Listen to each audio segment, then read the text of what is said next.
Elon Musk, great to see you. How are you? Good, how are you? I mean, we're here at the Texas Gigafactory the day before this thing opens. It's been pretty crazy out there. Thank you so much for making time Hey, on a busy welcome. day. I would love you to help us kind of cast our minds, I don't know, 10, 20, maybe 30 years into the future, and help us try to picture what it would take to build a future that's worth getting excited about. You've often said it, the last time you spoke at TED, you said that was really just a big driver. It's, you know, you talk about lots of other reasons to do the work you're doing, but fundamentally, you want to think about the future and not think that it sucks. Yeah, absolutely. I think in general, there's a lot of discussion of like this problem or that problem, and a lot of people are sad about the future and that they're pessimistic, and I think this is not great. I mean, we really want to wake up in the morning and look forward to the future. We want to be excited about what's going to happen, and life cannot simply be about sort of solving one miserable problem after another. So if you look forward 30 years, this year, the year 2050 has been labeled by scientists as this kind of almost like this doomsday deadline on climate. There's a consensus of scientists, a large consensus of scientists who believe that if we haven't completely eliminated greenhouse gases or offset them completely by 2050, effectively we're inviting climate catastrophe. Do you believe there is a pathway to avoid that catastrophe, and what would it look like? Yeah. So, I am not one of the doomsday people, which may surprise. I actually think we're on a good path, but at the same time, I want to caution against complacency. So long as we are not complacent, as long as we have a high sense of urgency about moving towards a sustainable energy economy, then I think things will be fine. So I can't emphasize that enough. So long as we push hard and are not complacent, the future is going to be great. Don't worry about it. I mean, worry about it, but if you worry about it, ironically, it will be a self-unfulfilling prophecy. There are three elements to a sustainable energy future. One is obviously sustainable energy generation, which is primarily wind and solar. There's also hydro, geothermal. I'm actually pro-nuclear. I think nuclear is fine. But it's going to be primarily solar and wind as the primary generators of energy. The second part is you need batteries to store the solar and wind energy, because the sun doesn't shine all the time, the wind doesn't blow all the time. So you need a lot of stationary battery packs. And then you need electric transport. So electric cars, electric planes, boats. And then ultimately, it's not really possible to make electric rockets, but you can make the propellant used in rockets using sustainable energy. Right. So ultimately, we can have a fully sustainable energy economy, and it's those three things: solar, wind, stationary battery pack, electric vehicles. So then, what are the limiting factors on progress? The limiting factor really will be battery cell production. So that's going to really be the fundamental rate driver, and then whatever the slowest element of the whole lithium-ion battery cells supply chain, from mining and the many steps of refining to ultimately creating a battery cell and putting it into a pack, that will be the limiting factor on progress towards sustainability. All right, so we need to talk more about batteries, because the key thing that I want to understand, like there seems to be a scaling issue here that is kind of amazing and alarming. You have said that you have calculated that the amount of battery production that the world needs for sustainability is 300 terawatt hours of batteries. That's the end goal. Very rough numbers, and I certainly would invite others to check our calculations, because they may arrive at different conclusions. But in order to transition not just current electricity production, but also heating and transport which roughly triples the amount of electricity that you need, it amounts to approximately 300 terawatt hours of installed capacity. So we need to give people a sense of how big a task that is. I mean, here we are at the Gigafactory. You know, this is one of the biggest buildings in the world. What I've read, and tell me if this is still right, is that the goal here is to eventually produce 100 gigawatt hours of batteries here a year. We'll probably do more than that, but yes, hopefully we get there within a couple of years. Right. But I mean, that is 0.1 terawatt hours. But that's still 1/100th of what's needed. How much of the rest of that 100 is Tesla planning to take on between now and 2030, 2040, when we really need to see the scale up happen? I mean, these are just guesses. I mean, so please, people shouldn't hold me to these things. It's not like this is like what tends to happen is I'll make some best guess, and then people will, in 5 years, there'll be some jerk that writes an article, Elon said this would happen, and it didn't happen. He's a liar and a fool. It's very annoying when that happens. So these are just guesses. This is a conversation. Right. I think Tesla probably ends up doing 10% of that, roughly. Yes. Let's say 2050, we have this amazing, 100% sustainable electric grid made up of, some mixture of the sustainable energy sources you talked about. That same grid probably is offering the world really low cost energy, isn't it, compared with now? And I'm curious about, are people entitled to get a little bit excited about the possibilities of that world? People should be optimistic about the future. Humanity will solve sustainable energy. It will happen. If we are, continue to push hard, the future is bright and good from an energy standpoint. And then it will be possible to also use that energy to do carbon sequestration.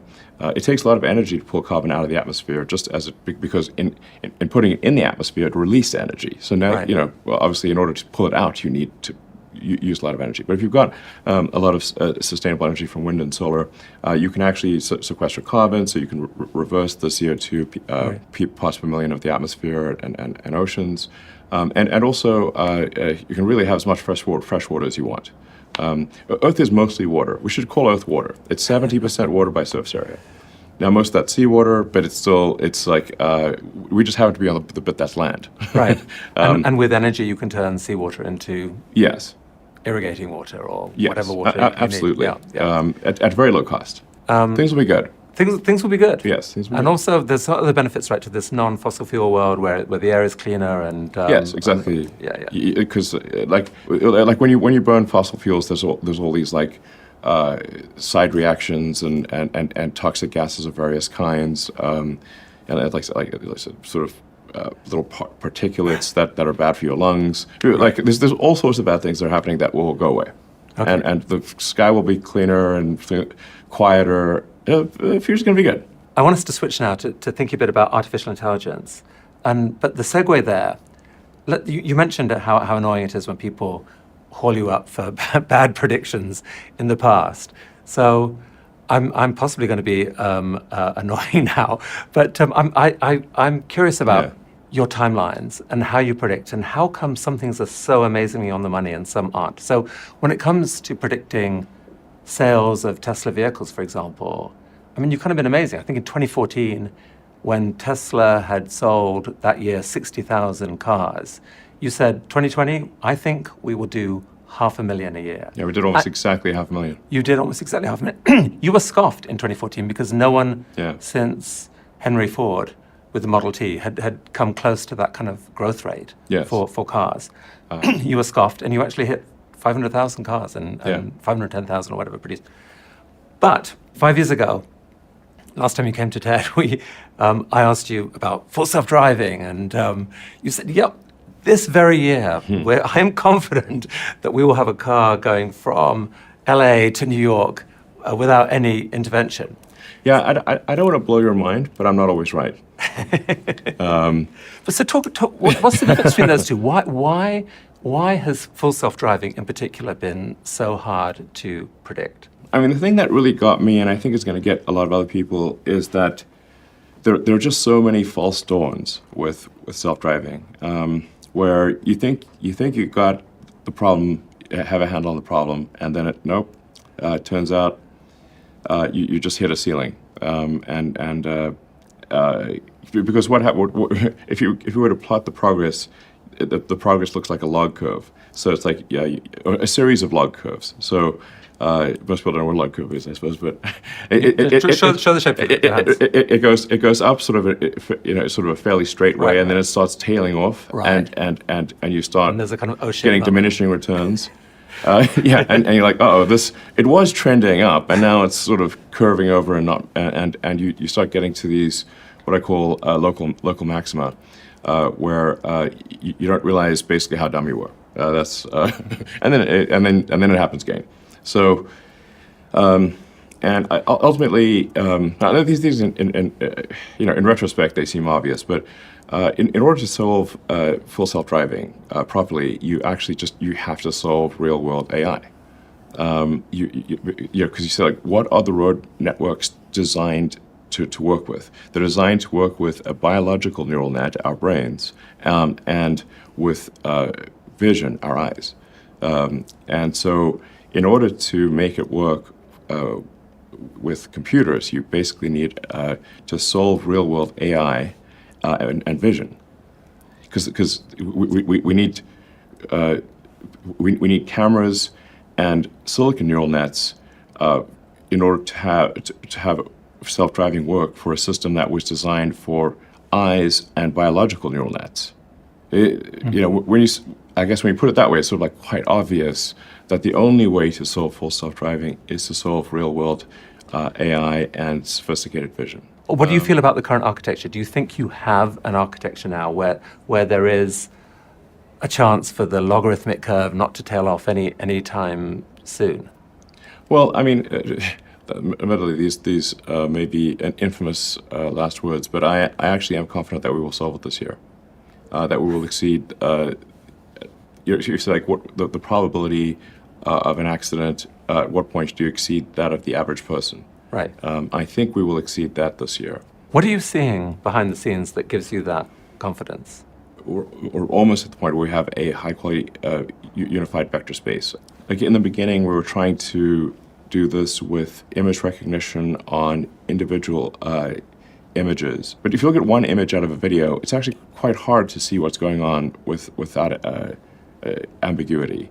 But if you look at a video segment of a few seconds of video, that ambiguity resolves. So the first thing we had to do was sort of tie all 8 cameras together so they're synchronized, so that all the frames are looked at simultaneously and labeled simultaneously by one person, because we still need human labeling. So that at least they're not labeled at different times by different people in different ways, and then so it's sort of a surround picture. Then a very important part is to add the time dimension, so that you're looking at surround video, and you're labeling surround video, and this is actually quite difficult to do from a software standpoint. We had to write our own labeling tools, and then create an auto labeling. Create auto labeling software to amplify the efficiency of human labelers, because it's quite hard to label video. In the beginning, it was taking several hours to label a 10-second video clip. This is not scalable. Right. So basically, what you have to have is you have to have surround video, and that surround video has to be primarily automatically labeled, with humans just being editors of it and making slight corrections to the labeling of the video, and then feeding back those corrections into the future auto labeler, so you get this flywheel eventually where the auto labeler is able to take in vast amounts of video and with high accuracy automatically label the video for cars, lane lines, drive space. And what you're saying is that you think that, I mean, the result of this is that you're effectively giving the car a 3D model of the actual objects that are all around it. It knows what they are, and it knows how fast they are moving. And the remaining task is to predict what the quirky behaviors are. That when a pedestrian is walking down the road with a smaller pedestrian, that maybe that smaller pedestrian might do something unpredictable, or things like that. You have to build into it before you can really call it safe. You basically need to have memory across time and space. So what I mean by that is, if you because you can't, the memory can't be infinite because it's using up a lot of the computer's RAM, basically.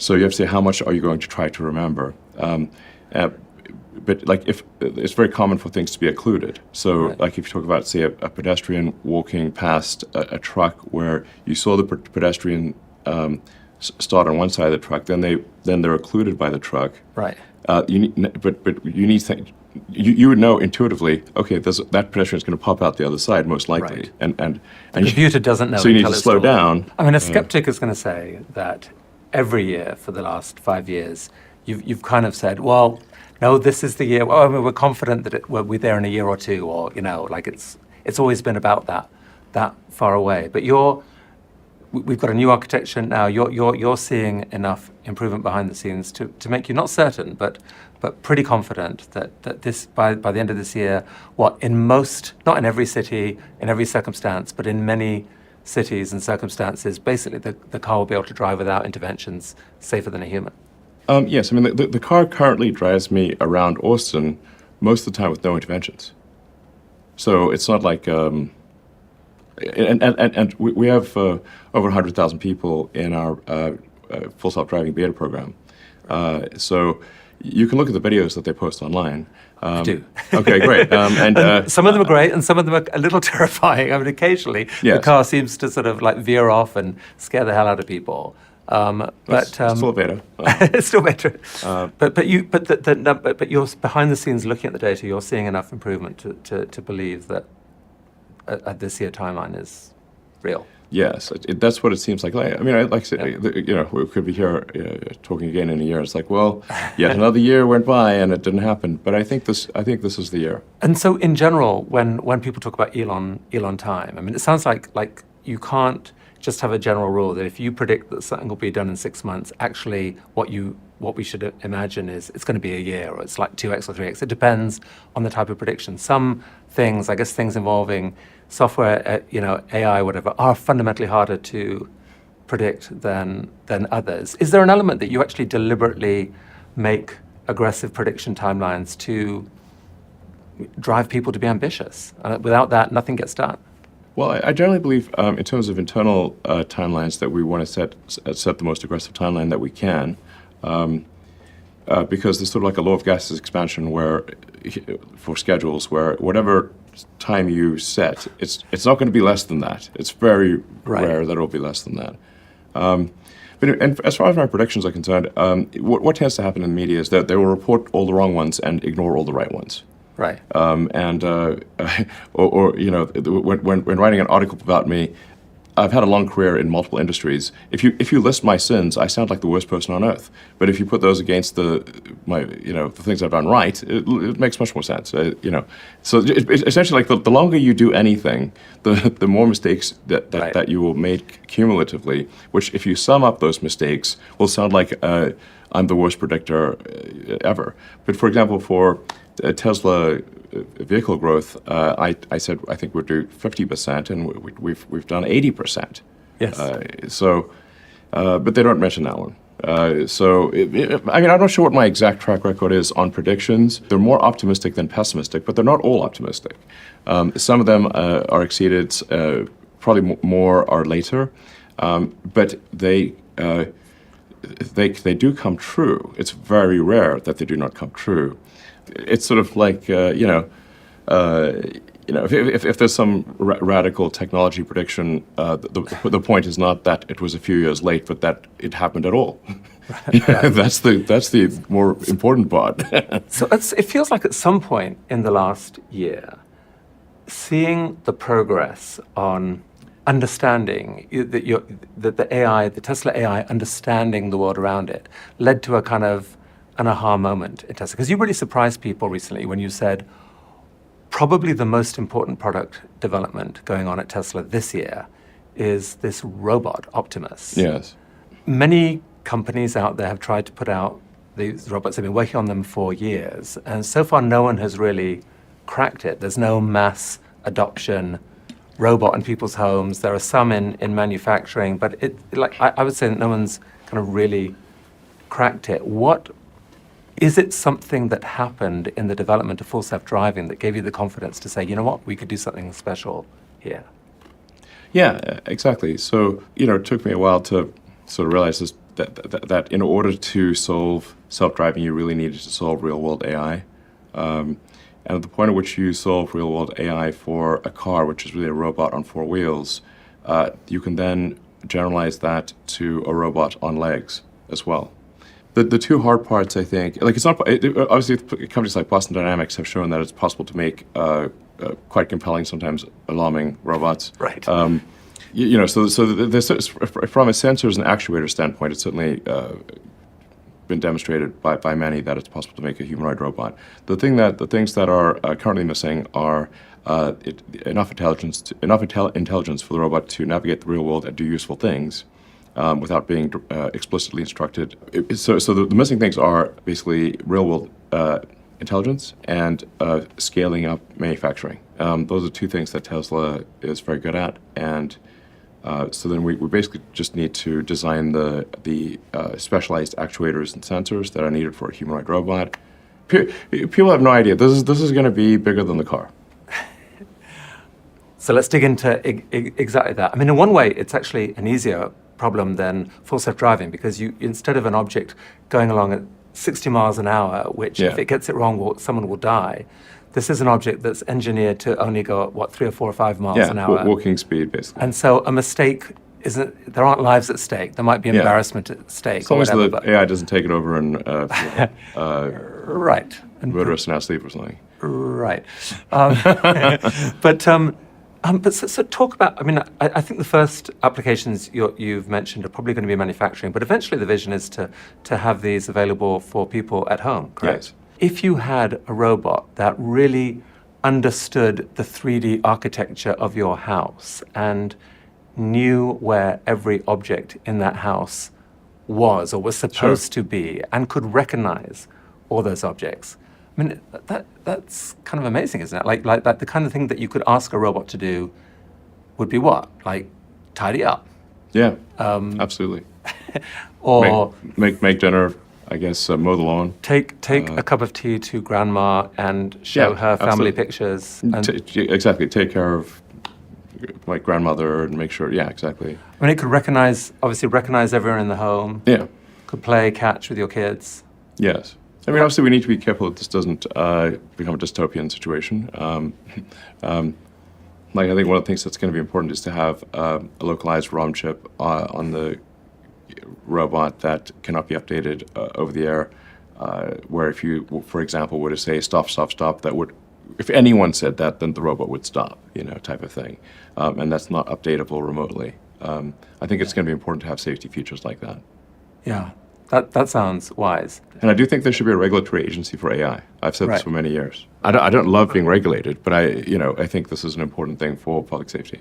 Let's come back to that. But I don't think many people have really sort of taken seriously the notion of, a robot at home. I mean, at the start of the computing revolution, Bill Gates said, there's going to be a computer in every home. And people at the time said, yeah, whatever. Right. Who would even want that? Now we have a computer in our pocket. Do you think there will be basically, like, in say 2050 or whatever, that like a robot in most homes is what there will be, and people will I think they probably love will. them and count on them? You'll have your own butler, basically. Yeah, you'll have your sort of buddy robot, probably. Yeah. I mean, how much of a buddy? How many applications do you thought? Is there, can you have a romantic partner, a sex partner? I mean, a lot of it's lonely probably people out there. inevitable. I mean, I did promise the internet that I'd make catgirls. We could make a robot catgirl. I mean, be careful what you promise the internet. So I guess it'll be whatever people want, really. So. What sort of timeline should we be thinking about of the first models that are actually made and sold? Well, the first units that we tend to make are for jobs that are dangerous, boring, repetitive, and things that people don't want to do. And I think we'll have like an interesting prototype sometime this year. We might have something useful next year, but I think quite likely within at least 2 years. And then we'll see rapid growth year over year of the usefulness of the humanoid robots and decrease in cost and scaling up production. Initially, just selling to businesses, or when Yeah. do you picture you'll start selling them where you can buy your parents one for Christmas or something? I'd say less than 10 years. Yeah. How help me on the economics of this. So what do you picture the cost of one of these being? Well, I think the cost is actually not going to be crazy high, like less than a car. Initially, things will be expensive because it'll be new technology at low Right. production volume. The complexity and cost of a car is greater than that of a humanoid robot. So I would expect that it's going to be less than a car, or at least equivalent to a cheap car. So even if it starts at 50K, within a few years it's down to 20K or lower or whatever. And maybe for home they'll get much cheaper still. Yeah. But thinking about the economics of this, if you can replace a $30,000, $40,000 a year worker, which you have to pay every year, with a one-time payment of $25,000 for a robot that can work longer hours, a pretty Yeah. rapid replacement of certain types of jobs, how worried should the world be about that? I wouldn't worry about the sort of putting people out of a job thing. I think we're actually going to have, and already do have, a massive shortage of labor. So I think we will have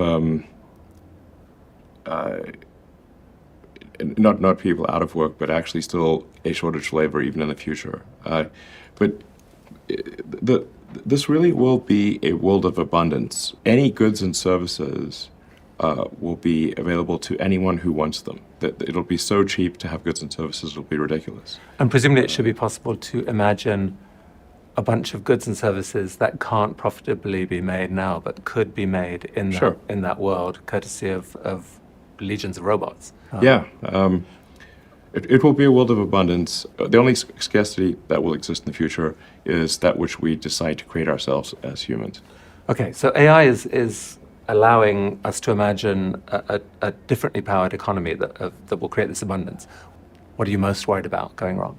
Well, like I said, AI and robotics will bring out what might be termed the age of abundance. Other people have used this word. And that this is my prediction. It'll be an age of abundance for everyone. I guess there's the dangers would be the artificial general intelligence or digital superintelligence decouples from a collective human will and goes in a direction that for some reason we don't like, for whatever direction it might go. That's sort of the idea behind Neuralink is to try to more tightly couple collective human will to digital superintelligence, and also along the way solve a lot of brain injuries and spinal injuries and that kind of thing. So even if it doesn't succeed in the greater goal, I think it will succeed in the goal of alleviating brain and spine damage. So the spirit there is that if we're going to make these AIs that are so vastly intelligent, we ought to be wired directly to them so that we ourselves can have those superpowers more directly. But that doesn't seem to avoid the risk that those superpowers might turn ugly in unintended ways. No, I think it's a risk. I agree. I'm not saying that I have some certain answer to that risk. I'm just saying, like maybe one of the things that would be good for ensuring that the future is one that we want is to more tightly couple the collective human will, to digital intelligence. The issue that we face here is that we're already a cyborg, if you think about it. The computers are an extension of ourselves. And when we die, we have like a digital ghost. All of our text messages and social media and emails, and it's quite eerie actually when someone dies but everything online is still there. But you say, like, what's the limitation? What is it that inhibits human-machine symbiosis? It's the data rate. When you communicate, especially with a phone, you're moving your thumbs Right. very slowly. So you're like moving your two little meat sticks Right. at a rate that's maybe 10 bits per second, optimistically 100 bits per second. And computers are communicating at the gigabit level and beyond. Have you seen evidence that the technology is actually working, that you've got a richer, sort of higher bandwidth connection, if you like, between external electronics and a brain than has been possible before? Yeah. So the fundamental principles of reading neurons, sort of doing read-write on neurons with tiny electrodes, have been demonstrated for decades. So it's not like this is the concept is new. The problem is that there's no product that works well that you can go and buy. So it's all sort of in research labs, Right. And like there's always like some cord sticking out of your head, and it's quite gruesome, and it's really there's no good product that actually does a good job and is high bandwidth and safe and something that you could buy and would want to buy. So, but in it, the way to think of the Neuralink device is kind of like a Fitbit or an Apple Watch that's where we take out a sort of a small section of skull about the size of a quarter, replace that with what in many ways really is very much like a Fitbit, Apple Watch, or some kind of smartwatch thing, but with tiny wires, very tiny wires, wires so tiny it's hard to even see them. And it's very important to have very tiny wires so that when they're implanted, they don't damage the brain. How far are you from putting these into humans? Well, we have put in our FDA application to have aspirationally do the first human implant this year. The first uses will be for neurological injuries of different kinds. Yes. But rolling the clock forward and imagining when people are actually using these for their own enhancement, let's say, and for the enhancement of the world, how clear are you in your mind as to what it will feel like to have one of these inside your head? Well, I do want to emphasize we're at an early stage, and so it really will be many years before we have anything approximating a high bandwidth neural interface that allows for AI-human symbiosis. And for many years, we will just be solving brain injuries and spinal injuries for probably a decade. And this is not something that will suddenly, one day, we'll have this incredible sort of whole brain interface. It's going to be, like I said, at least a decade of really just solving brain injuries and spinal injuries. And really, I think you can solve a very wide range of brain injuries, including severe depression, morbid obesity, sleep, potentially schizophrenia, like a lot of things that cause great stress to people, restoring memory in older people. If you can pull that off, that's the app I will sign up for. Absolutely. I would. Please hurry. Actually. Yeah.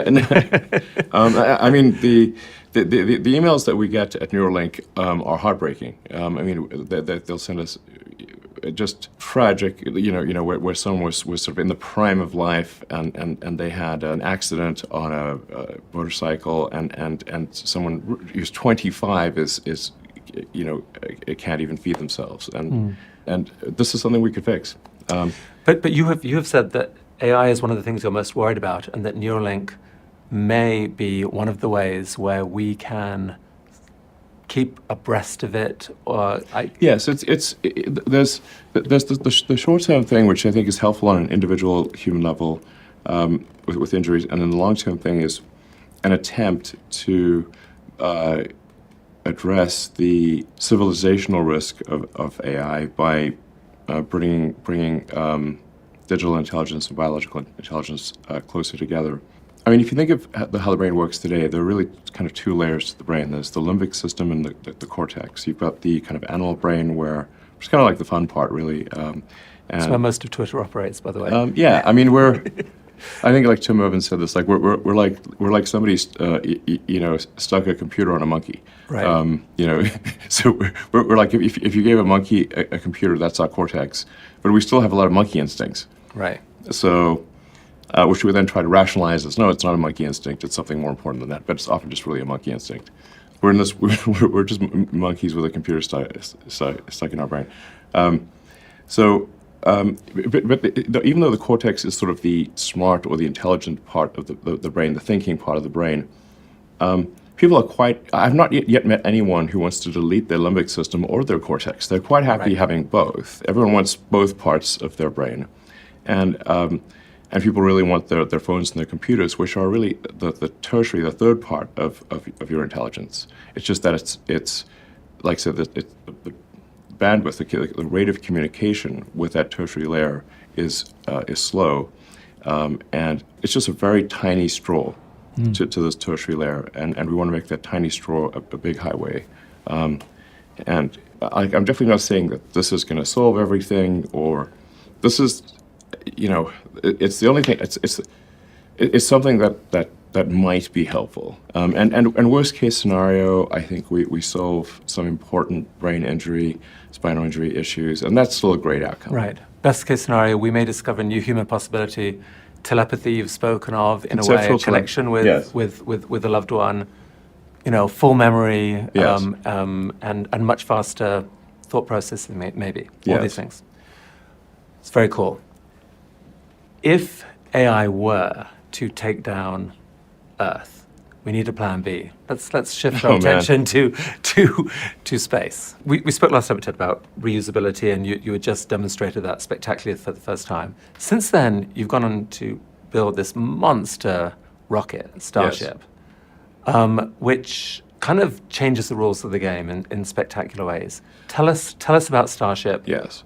Starship is extremely fundamental. So the holy grail of rocketry or space transport is full and rapid reusability. This has never been achieved. The closest that anything's come is our Falcon 9 rocket, where we are able to recover the first stage, the boost stage, which is probably about 60% of the cost of the vehicle, or of the whole launch, maybe 70%. And we've now done that over 100 times. So with Starship, we will be recovering the entire thing. Or at least that's the goal.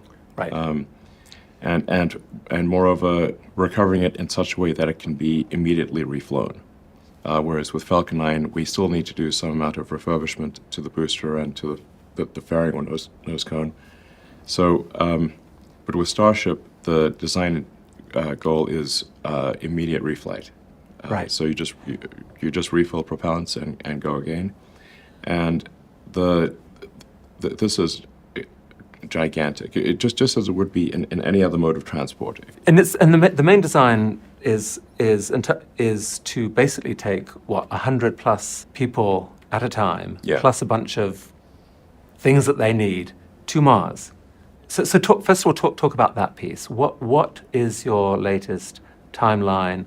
One, for the first time a Starship goes to Mars, presumably without people but just equipment. Two, with people. Three, the sort of, 100 people at a time, let's go. Sure. Well, and just to put the cost thing into perspective, the expected cost of Starship putting 100 tons into orbit is significantly less than what it would have cost, or what it did cost to put our tiny Falcon 1 rocket into orbit. Just as the cost of flying a 747 around the world is less than the cost of a small airplane, a small airplane that was thrown away. So it's really pretty mind-boggling that the giant thing costs way less than the small thing. So it doesn't use sort of exotic propellants or things that are difficult to obtain on Mars. It uses methane as fuel, and it's primarily oxygen. It's sort of roughly 78% oxygen by weight. Mars has a CO2 atmosphere and has water ice, which is CO2 plus H2O, so you can make CH4, methane, and O2 oxygen on Mars. Presumably one of the first tasks on Mars will be to create Yes. a fuel plant that can create the fuel for the return Yes. trips of many starships. Yes, actually, it's mostly going to be an oxygen plant, but it's because it's call it 78% oxygen, 22% fuel. But the fuel is a simple fuel that is easy to create on Mars, and many other parts of the solar system. So basically, it's all propulsive landing, no parachutes, nothing thrown away. It has a heat shield that's capable of entering on Earth or Mars. We could even potentially go to Venus, but it's not. You don't want to go there. Venus is hell, almost literally. But you could.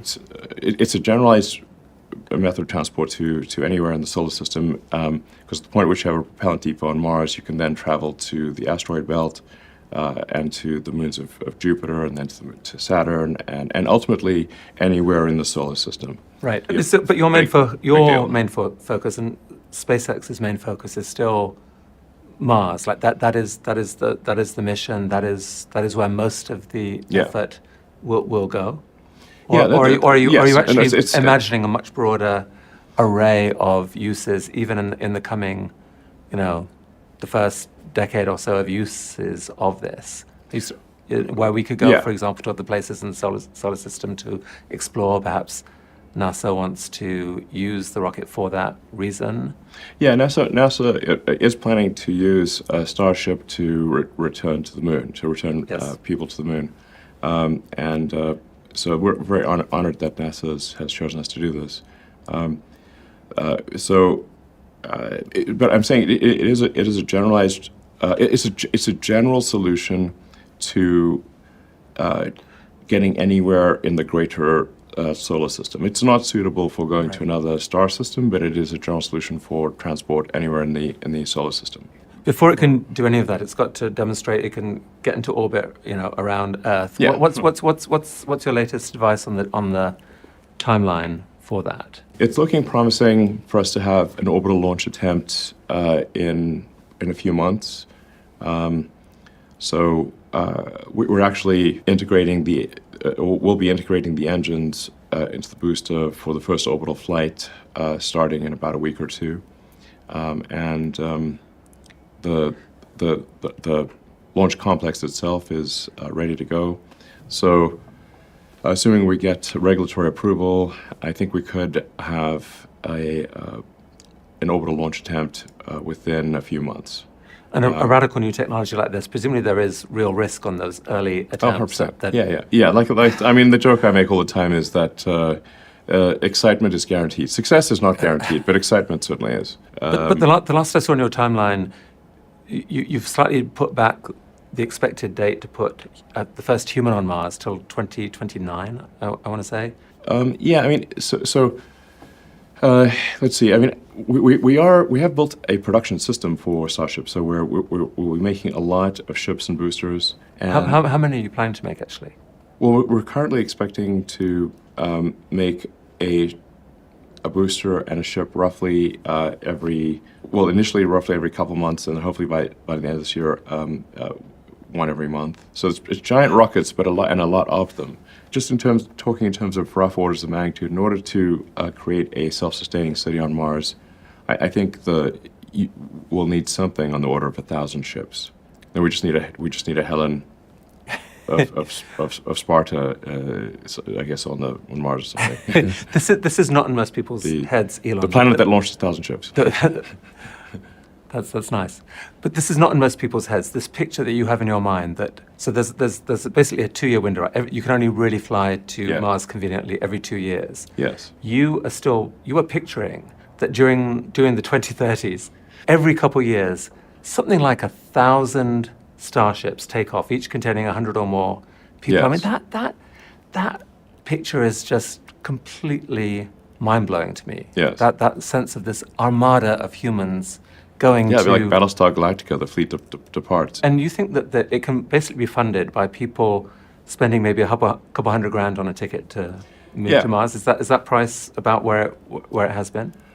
Well, I think if you say like what's required in order to get enough people and enough cargo to Mars to build a self-sustaining city, and it's where you have an intersection of sets of people who want to go, because I think only a small percentage of humanity will want to go, and can afford to go or get sponsorship in some manner. That intersection of sets, I think, needs to be 1 million people or something like that. And so it's what can 1 million people afford or get sponsorship for, or because I think governments will also pay for it, and people can take out loans. But I think at the point at which you say, okay, like if moving to Mars costs, for argument's sake, $100,000, then I think almost anyone can work and save up and eventually have $100,000 and be able to go to Mars if they want. We want to make it available to anyone who wants to go. Yeah. So very important to emphasize that Mars, especially in the beginning, will not be luxurious. It will be dangerous, cramped, difficult, hard work. It's kind of like that Shackleton ad for going to the Antarctic, which I think is actually not real, but it sounds real and it's cool. It's sort of like the sales pitch for going to Mars is it's dangerous, it's cramped, you might not make it back, it's difficult, it's hard work. That's the sales pitch. Right. But you will make history. But it'll be glorious. Right. So on that kind of launch rate you're talking about, over 2 decades you could get your 1 million people to Mars, essentially. Whose city is it? Is it NASA's city? Is it SpaceX's? It's the people of Mars' city. The reason for this, I mean, I have to say, like, we feel like, well, why do this thing? I think this is important for maximizing the probable lifespan of humanity or consciousness. Human civilization could come to an end for external reasons, like a giant meteor or supervolcanoes or extreme climate change, or World War III, right. or any one of a number of reasons. But the probable lifespan of civilization of consciousness as we know it, which we should really view as this very delicate thing, like a small candle in a vast darkness. That is what appears to be the case.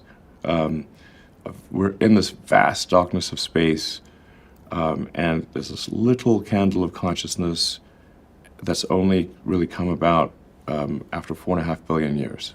Yeah. And it could just go out. I think that's powerful, and I think a lot of people will be inspired by that vision. And the reason you need the 1 million people is because there has to be enough people there to do everything that you need to survive. It's really the critical threshold is if the ships from Earth stop coming for any reason. Right. Does the Mars city die out or not? Right. And so we have to pass that. That's people talk about like the sort of the great filters, the things that perhaps we talk about the Fermi paradox and where are the aliens, and like, well, maybe the aliens didn't. There is various great filters that the aliens didn't pass, and so they eventually just cease to exist. And one of the great filters is becoming a multi-planet species. So we want to pass that filter, and I'll be long dead before this is a real thing, before it happens. But I'd like to at least see us make great progress in this direction. Given how tortured the Earth is right now, how much we're beating each other up, shouldn't there be discussions going on with everyone who is dreaming about Mars to try to say, we've got a once in a civilization's chance to make some new rules here? Should someone be trying to lead those discussions to figure out what it means for this to be the people of Mars' city? Well, I think ultimately this will be up to the people of Mars to decide how they want to rethink society. Yet there's certainly risk there, and hopefully the people of Mars will be more enlightened and will not fight amongst each other too much. I mean, I have some recommendations, but which people of Mars may choose to listen to or not. I mean, I would advocate for more of a direct democracy, not a representative democracy, and laws that are short enough for people to understand, and where it is harder to create laws than to get rid of them. Coming back a bit nearer term, I'd love you to just talk a bit about some of the other possibility space that Starship seems to have created. Yeah. So given suddenly we've got this ability to move 100 tons plus into orbit. Yes. So we've just launched the James Webb Telescope, which is an incredible thing. It's unbelievable. So It's 2 decades. An exquisite piece of technology. It's an exquisite piece of technology, but people spent 2 years trying to figure out how to fold up this thing. It's Yes. a 3-ton telescope. We can make it a lot easier if you've got more volume and mass. Well, but let's ask a different question, which is how much more powerful a telescope could someone design based on using Starship, for example? I mean, roughly, I would say it's probably an order of magnitude more resolution. If you've got 100 tons and 1,000 cubic meters of volume, which is roughly what we have. And what about other exploration through the solar system? I mean, I'm Europa. Europa. Big question mark. Right. So there's an ocean there, right? Yeah. And what you really want to do is to drop a submarine into the Yeah, I ocean. mean, maybe there's like some squid civilization under the cephalopod civilization under the ice of Europa. That would be pretty interesting. I mean, Elon, if you could take a submarine to Europa and we see pictures of this thing being devoured by a squid, Yeah, that would honestly be the happiest moment of my life. Pretty wild, yeah. That would be. What other possibilities are out there? Like, 'cause it feels like if you're going to create 1,000 of these things, they can only fly to Mars every 2 years. What are they doing the rest of the time? It feels like there's this Right. explosion of possibility that I don't think people are really thinking about. I mean, I don't know. We've certainly got a long way to go. As you alluded to earlier, we still have to get to orbit. And then after we get to orbit, we have to really prove out and refine full and rapid reusability. That'll take a moment. But I do think we will solve this. I'm highly confident we will solve this at this point. Do you ever wake up with the fear that there's going to be this Hindenburg moment for SpaceX where...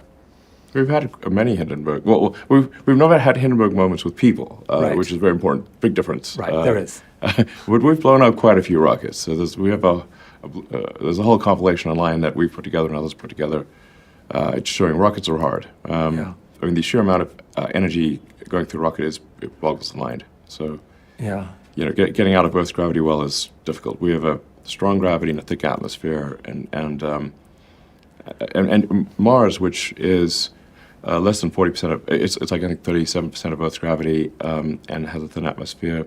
The ship alone can go all the way from the surface of Mars to the surface of Earth, whereas getting to Mars requires a giant booster and orbital refilling.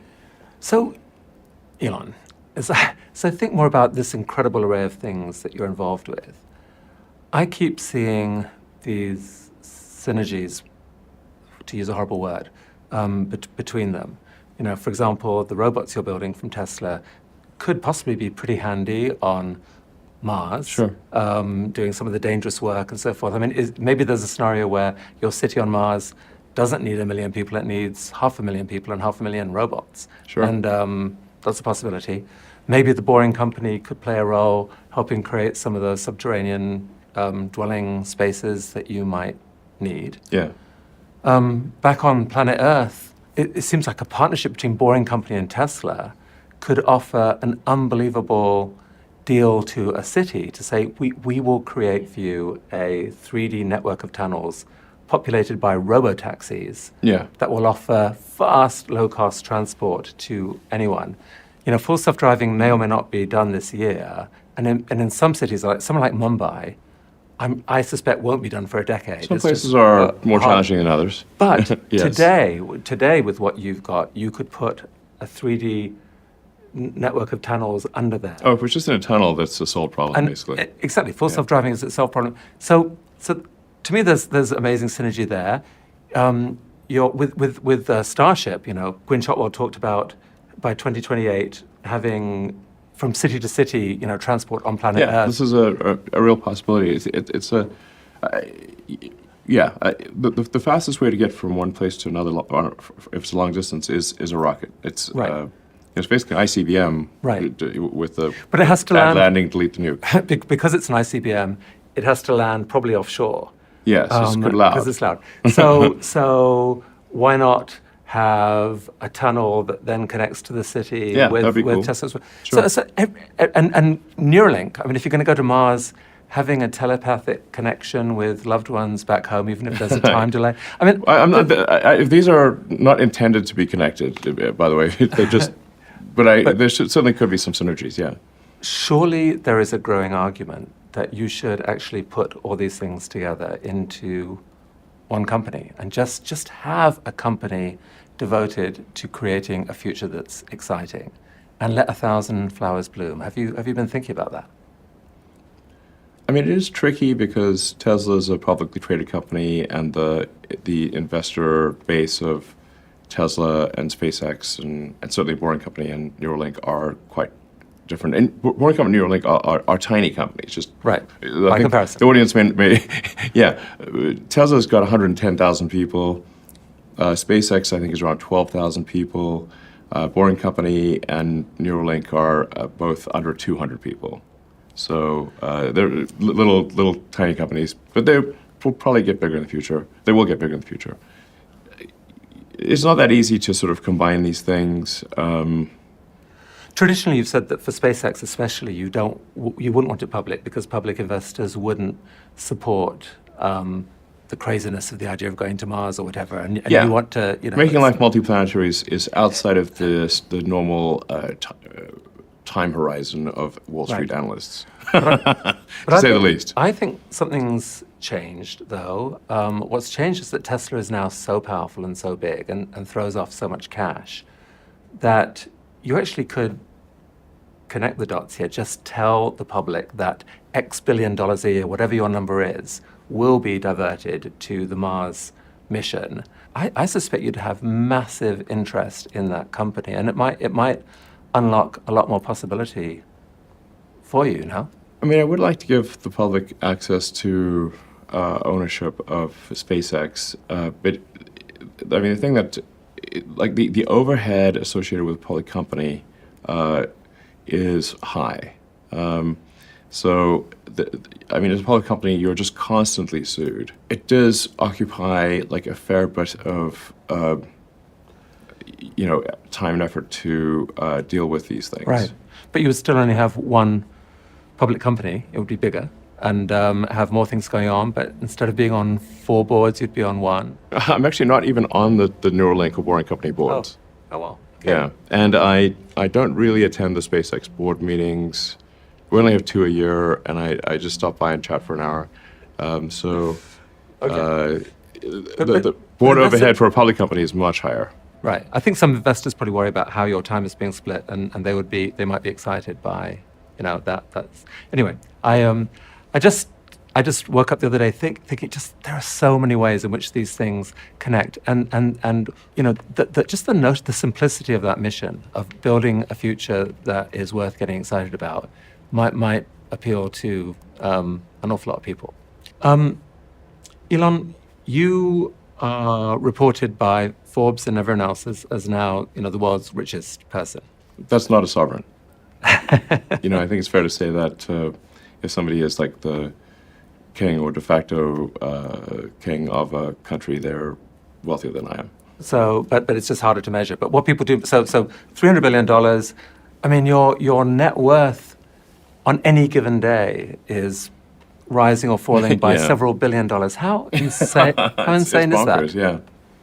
I mean, how do you handle that psychologically? There aren't many people in the world who have to even think about that.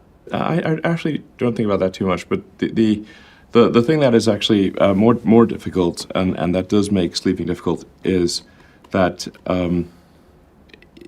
every good hour or even minute of thinking about Tesla and SpaceX has such a big effect on the company that I really try to work as much as possible to the edge of sanity, basically, because Tesla's getting to the point where, probably will get to the point later this year, where every high quality minute of thinking is $1 million to impact on Tesla. So,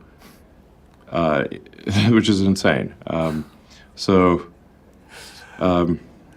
I mean, the basic, if Tesla's doing, of a sort of $2 billion a week, let's say, in revenues, sort of $300 million a day, 7 days a week, it's... If you can change that by 5% in an hour's brainstorm, those are pretty valuable. That's a pretty valuable hour. I mean, there are many instances where a half-hour meeting, I was able to improve the financial outcome of the company by $100 million in a half-hour meeting. There are many other people out there who can't stand this world of billionaires. Like they are hugely offended by the notion that an individual can have the same wealth as say, a billion or more of the world's poorest people.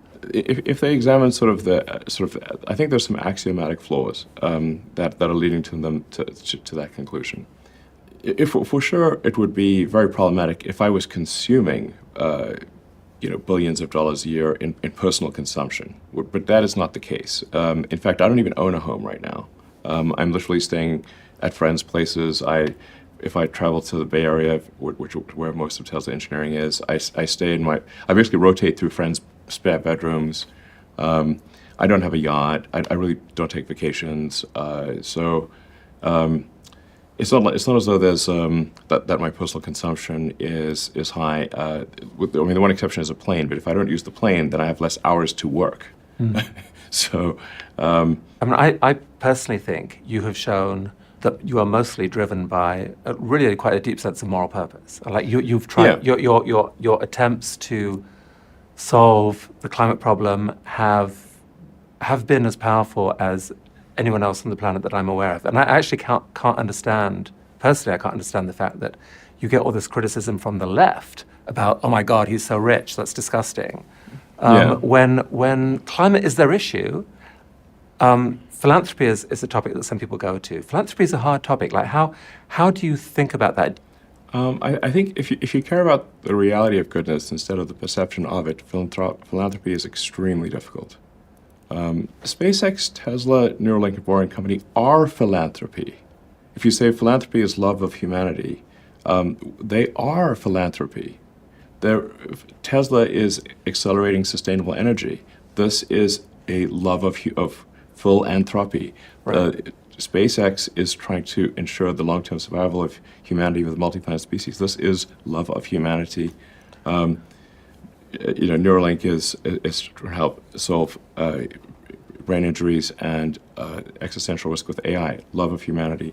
Boring Company is trying to solve traffic, which is hell for most people, and that also is love of humanity. It's like, how upsetting is it to you to hear this constant drumbeat of billionaires, my God, Elon Musk, oh my God? Like, is it, do you just shrug that off, or does it actually hurt?